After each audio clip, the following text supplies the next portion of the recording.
one of my last high school assignments was to like write a letter to yourself in, I think it was 5 years or 10 years, whatever it was. Interesting. And one of my best friends from growing up gave me that letter a couple years ago. And in that letter, it said, you know, like, I hope that you have wrestled on the indies. I hope you haven't stopped until you're like walking down a ramp with a championship. Like that was my goal. And I manifested that. Like I wrote that down at 18, but I was dreaming of that, since I was 9, and I was printing paperwork to give to my parents to sign to let me wrestle. Like if I could buy a car at 16, I'll get a job and I could get myself there, and coming up with every plan to like convince my parents that they should let me do this.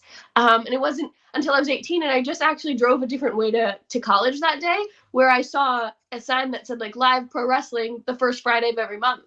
And I was like, oh, like that's indie wrestling, and I've never been to a show. Like I'd like to just go and watch whatever that is. And I Googled it, and they had a wrestling school, and it was like, okay, well, I'm going to wrestling school. this is fate, right? Yes.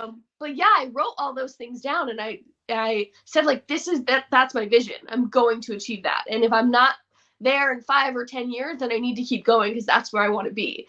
But then I think it was easier just because I was in such a negative space, personally and professionally, to just kind of be like, I don't know what's next, and we're just going to like take what comes. And, you know, what was next was coming to Impact. But I was very upfront with Scott D'Amore about, you know, like, I don't know if signing a contract's the best thing for me. I don't know if I want to do that. I'm just kind of like here to feel it out and see how I feel in this space, how I interact with the people, how my coworkers feel about me. I just don't know. So let's like give it a couple months and go from there and see. Like, I don't want to be tied down. I don't want you to be tied down to me.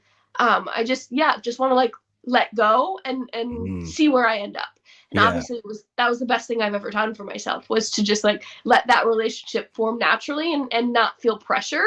And I think I've also just like Deonna the wrestler has benefited 100,000% from that. But I think Deonna the person has been so fulfilled by my relationship there, and just kind of letting it develop naturally instead of like manifesting like, I need this to happen, I need this to happen. I've just kind of been like, that's going to happen and that's cool. Okay, I can't control it and I'm not going to try.